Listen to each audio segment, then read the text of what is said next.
Makalipas nga ng ilang linggo, dito sa may awtoridad ng Jiang Prefecture, ay makikita ang isang lalaki na tila ba di makapaniwala at waring nanggagalaiti sa kanyang napag-alaman tungkol sa mahigit 10 dead bodies, na natagpuan dito sa Jiang Prefecture dahil di umano daw sa pagpaslang sa mga ito sa loob lamang ng buong magdamag.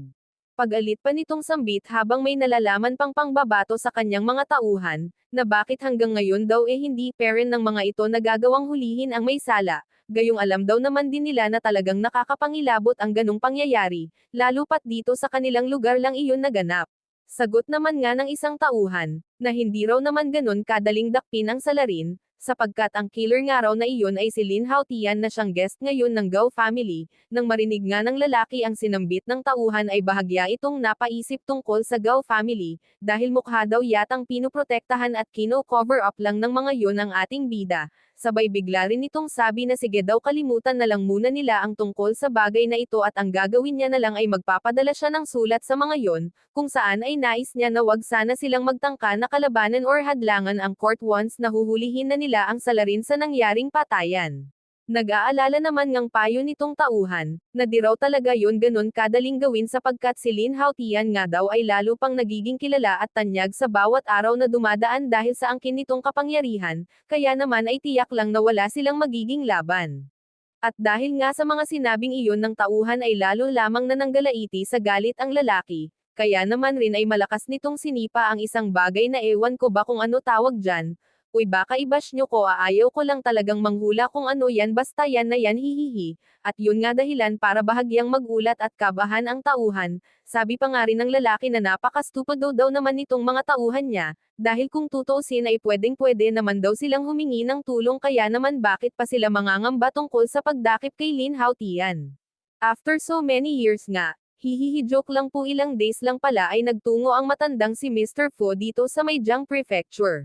Kung saan nga ay agad ditong nagsumbong nagkwento pala ang kaninang lalaki, at sabi nga nito na ayon raw sa isa niyang kaibigan ay sadya raw talagang napakarami ng mga powerful cultivators, ang nagawang talunin ng ating bida kaya naman daw maging ang master ng Gao family ay nasa sa ilalim na rin ng kanyang kapangyarihan, sambit naman nga ni Mr. Fu na ang tagal na daw talaga mula nang siya ay mag-retired, pero dahil nga raw sa pangyayaring ito ay kinailangan niyang magbalik muli nang sa gayon nga raw ay matulungan niya ang lalaking ito, dagdag pa nitong sambit na pasalamat na nga lang rin daw itong lalaki, dahil wala daw dito ang mga hinalinhan nito, kasi kung nagkataon daw malamang na magiging kaiya-hiya lang ito sa kanilang judicial authority, sapagkat di nito magawang harapin ang problema, samantalang ang mga yun daw ay kayang-kayang humarap at i-handle ang mga bagay-bagay kahit sila lamang at hindi umaasa sa kanino man.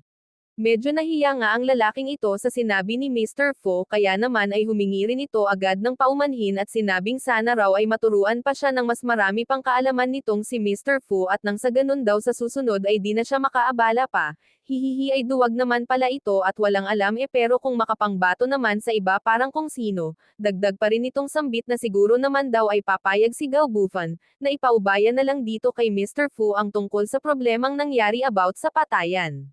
At tila ba nadidismaya naman ngang sabi ni Mr. Fu, na sino daw ba namang mag-aakala na si Gao Bufan na lagi niyang natatalo dati ay isa na ngayong master, agad din naman ngang sambit ng lalaki na kaya lang daw naman naging master ngayon si Gao Bufan, ay dahil nga sa ginawang pagre-retiro nitong si Mr. Fu, kaya naman sa tingin niya ay parang di rin daw talaga nun deserve ang pagiging isang master. Sabi naman nga ni Mr. Fu ay di na rin daw naman kailangan pa na pag-usapan at balikan ang tungkol sa nangyaring iyon sa kanila dati ni Gao Bufan, dahil ang mahalaga nga daw ngayon ay ang maaresto nila ang killer nang hindi nagkakaroon ng anumang hindi pagkakasundo sa Gao family. After 2 hours nga ay nagtungo na tahanan ng mga Gao itong sina Mr. Fu. Kung saan nga pagkakita pa lang nito sa ating bida, ay agad din itong itinanong kung siya nga raw ba si Lin Haotian na siyang dahilan ng patayang naganap kailan lang, diretsuhan naman ngang inamin ng ating bida na siya nga daw iyon. Nabahagya naman ngang ikinatuwa nitong si Mr. Fu dahil sa prangkahang pag-amin ng ating bida, sabi pa nito na dahil nga raw dun kaya naman kailangan na rin nilang arestuhin agad ngayon din itong ating bida dahil sa krimen niyang ginawa, dagdag pang sabi ni Mr. Fu na wag na rin daw sayangin pa ng ating bida ang chance niya na makipagkita sa kanyang mga kaibigan, dahil mamaya daw lang nasa kulungan na siya at di na makakalabas pa. Maya-maya nga lang rin ay sumulpat naman si Gao Bufan at agad na sinabing ang mga pinaslang nga raw ng ating bida ay mga kawan mula sa Holy Fire Religion, kaya naman nga daw ay wala siyang kasalanan at hindi nararapat na arestuhin, dahil tama lang ang kanyang ginawa. Sambit naman nga ni Mr. Fu na ang nakatataas na nga lang raw ang baalang magpasya kung talaga bang nakagawa ng isang krimen ang ating bida, or ituturing na lang talaga iyong mabuting gawain dahil sa kalaban naman nila ang mga kawan na yon. Ayon naman nga kay Gao Bufan, na nagpadala ng araw siya ng mga tao para i-report sa court ang lahat ng nangyari, kaya naman daw ay bakit hindi na lamang rin manatili dito si Mr. Fu hanggang sa dumating ang sagot na ipapadala sa kanila ng court, upang malaman nilang lahat ang resulta. May panggagalaiti at panduduro naman ngang sinabi ni Mr. Fu, na sino daw ba talaga si Gao Bufan sa tingin niya at ano raw din bang karapatan nito para mag-report sa court, pagkat ang bagay nga raw na ito ay sadyang mahalaga kaya dapat raw, ay hindi rito nakikisali at nakikialam si Bufan. Pag-alit rin naman ngang sambit nitong si Bufan na natural lang daw na makialam siya, dahil ang ating bida ang siyang in charge sa kanilang buong angkan, kaya naman hindi raw niya hahayaan na maaresto ang ating bida, at kung talaga daw na mapilit itong si Mr. Fu ay dapat daw, na dumaan muna ito sa kanyang bangkay.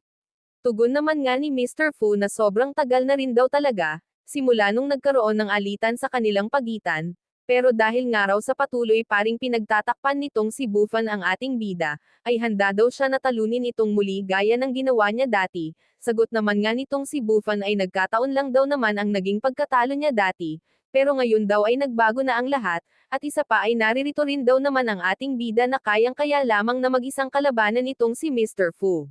Nalabis naman ngang ikinahagalpak ng tawa nitong si Mr. Fu, dahil bakit daw yata sobrang lalo nang naging talunan itong si Bufan ngayon, sapagkat iniaasa na lang daw nito sa isang bastardo at uhuging bata ang lahat. Matapang naman ngang sambit ni Bufan, na wala daw karapatan itong si Mr. Fu para tawaging uhugan at bastardo ang ating bida, dahil kung tutusin raw ay walang-wala silang dalawa kumpara rito sa ating bida, dagdag pa nito na wala din daw siyang pakialam kung ayaw nitong si Mr. Fu na respetuhin siya, pero sana daw ay wag naman nitong insultuhan ang ating bida. Sambit naman nga ni Mr. Fu habang tila ba nag-uumpisa na itong manugad, na napaka-protective naman daw yatang masyado nitong si Bufan, at dahil nga raw sa mukhang napaka-loyal din nito, kaya naman bakit daw hindi siya hayaan nito na subukan ang kakayahan na meron ang ating bida. Sabay bigla na nga rin lamang nitong pinakawalan ang kanyang teknik na tinatawag na Forbidden Palm, kung saan ay isang napakalaking kamay ang agad na pasugad sa ating bida. Samantala, siya naman nga ay agad din na kumilos upang wasakin ang atake ng matandang si Mr. Fu. Kaya naman nga rin ay naging sunod-sunod na ang kanilang pag-atake sa isa't isa. Hanggang maya-maya nga lang, ay inabot na nga ng kamalasan itong si Mr. Fu, dahil bigla niya na lamang na hindi na control ang kasunod na atake ng ating bida, kaya naman ay sobrang lakas nga rin ang naging pagtilapon nito. Pagkatapos ay nilapitan nga rin ito kaagad ng ating bida. At sinabihan na dapat raw bago ito nagpasyang siya ay kalabanan, ay inisip muna nito ang pwedeng maging kahihinatnan. At habang akmang ang aatakehin na ulit ito ng ating bida, ay makikita nga rin natin ang labis na pagkagulat nito na waring nangangamba na sa takot, hihihi uy tanda baka mapaihi ka na niyan sa salawal mo ah. Hanggang sa bigla na rin nga lamang na dumating si General Chiyo, at agad na pinigilan ang ating bida at sinabing hayaan na lang daw niya itong si Mr. Fu. Dagdag rin nitong pakiusap na kung pupwede, ay wag na lang din daw muna sana itong patayin ng ating bida. Kaya naman nga ay heto at tila ba nakahinga na ng maluwag itong si Mr. Fu, sabay nagpasalamat nga rin ito dahil buti na nga lang daw, at dumating itong si General Chiyo, sapagkat kaya nga raw siya nandirito ay upang arestuhin ang ating bida, subalit nanlaban pa nga daw siya, imbis na sumama ng mahinahon, kaya naman nga total andito na daw si General Chiyo, ay ito na lang rin daw ang bahala na dumakip sa ating bida. Subalit hindi nga natuwa ang General sa mga pinagsasabi ni Mr. Fu, kaya naman ay sinigawan niya ito ng malakas upang patigilan na sa pagsasalita. Agad din niyang sinabi na ang ating bida nga raw ang colonel ng Chiyo Guards, kaya naman papaano daw na magiging isa siyang criminal. Sumbong naman nga agad ni Mr. Fu, na meron nga daw mahigit 10 tao ang pinaslang rito sa Jiang Prefecture. At inamin na nga rin daw kanina ng ating bida na siya ang may sala, kaya naman ay nararapat nga lang raw na siya ay hulihin.